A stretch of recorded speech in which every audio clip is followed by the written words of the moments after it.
great so far. Keep him on his toes is always well. Yeah, thanks for that. Don't let him get too comfortable. OK, noted. And you bring up your children on your own? On my own, yeah. So you have very different experiences. Yes. Like, you can have good cop, bad cop. You are everything. I'm everything, and then also Sarah's down south, and I'm up north. I'm up here. So, yeah, it's a very different upbringing for them both, and we both have, you know, really been there for each other throughout that journey, and that's where the idea was born, really, wasn't it? That yeah, because we talked a lot about the kids, yeah. so we're like, why not just do it on a podcast, do it on Teen Commandments?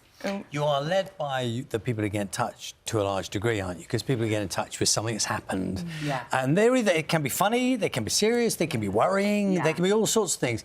Is there any off-limit territory? Or you just go, do you know what, if someone said it, we'll talk about it and try and deal with it, you know, somehow? There is absolutely nothing off-limits on this podcast, to the extent where with my lovely Morning Live colleagues, with Gethin and Helen and that, I'm struggling to have eye contact with them because they listen to the podcast and we get very real, don't we? We're really real. We have 2 episodes. We have a Monday's the main episode and then Wednesday's your turn. Yeah. And that is where we go through all the listeners' emails. And like you say, it can be about anything. It can be about kids sneaking out. It can be about confrontations with your kids. It can be about being good cop, bad cop, or both. What you find under your teenager's bed, all life is there. Do you know what I think occurs to me? I think I heard a bit of a sequence about bullying. Yeah. And there, in the role that you're having now, and you obviously have a laugh doing it, but it's also a big responsibility, isn't it? Yes. To give good advice. I mean, it's one thing just saying what happened to you and what you did. Yeah. You've got to be mindful that, you know, you might well be someone getting in touch who's you're really struggling. And, you know, there is a...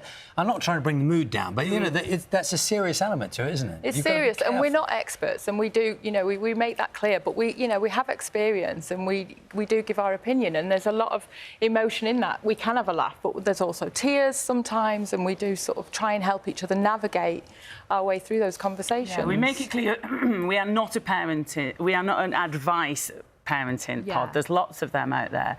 This is very much a place where you can come and you can tell us if you were bullied, and we'll go, this is just a bit like having a glass of wine or a brew with your best mate, where your best mate goes, yeah, we were bullied too and it was horrible and you're not alone. And people, I think, just find comfort in just telling us their story. How do you tackle the idea? I'm assuming, I can put my hand up, snuck out of the house. Yeah.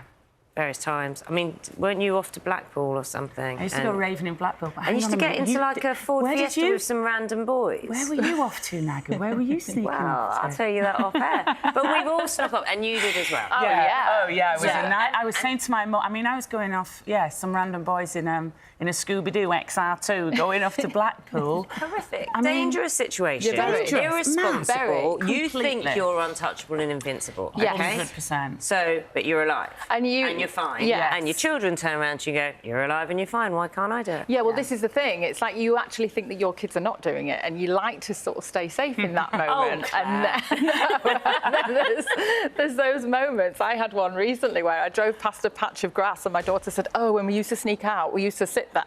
What? What? When was this? Claire used to shimmy down the side of her house, jump out of her bedroom. I thought this only happened in, like, Hollywood movies. I was so jealous of you. She used to sneak out onto the garage roof and then shimmy down, Spider-Man style, and then run off into the night. And her daughter did it to her recently. Did you tell her to go upstairs, get to her room? She's grounded. Yeah. And then the house was silent, and I look out the window, and she's getting into an Uber. Bye. Do you think that... I don't know what your experiences as children yourselves were, but do you think that we like to think, in this day and age, we know our children really well, and we're... You know, there's a helicopter parenting phrase, isn't there, which you can be too involved. Oh, I'm really guilty. And there is a reason sometimes when your children need to have something that's theirs and... not yours, as parents. It's a learning curve. It's definitely a journey, and we're learning a lot about ourselves as parents. I say that quite a lot. We're learning that we're terrible.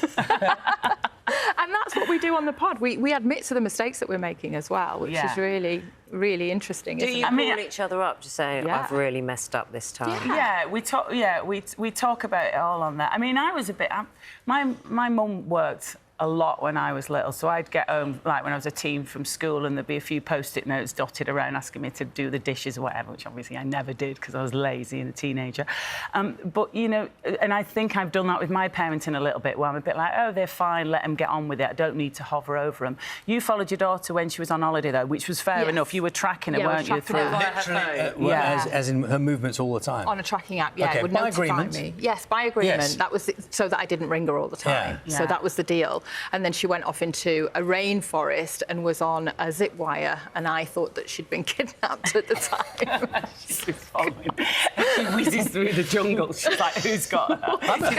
I'm kind of impressed that the sat-nav works, Yeah, you know, in it kind those of was on and circumstances. off, and I was thinking, oh my gosh, where is she? Yeah, But there's so, I mean, apps. it's how it's evolved now that we can track our kids Yeah, and no stuff. one's tracking us. Are they? No, So it's not a lecture, it's not a lesson, no. it's we're all muddling through. Yes. And here's But how we also, do like, it. we've got listeners who get in touch who haven't got kids, Yeah. but obviously everybody was a teenager once, so they're just tuning in for the sort of late 80s, 90s memories of being a teen. So. Charlie, you were an angel, weren't you, when you were a teenager? Well, I certainly wasn't a teenager in the 90s. I can I thought you weren't going to say I wasn't a teenager. I went straight to news. I did. I'd grown up from the moment I arrived. Lovely to see you this morning. Thank you. Thank you. Claire, Sarah, thank you. Sarah and Claire's podcast, The Teen Commandments, is available now. We've got the headlines coming up in just a moment.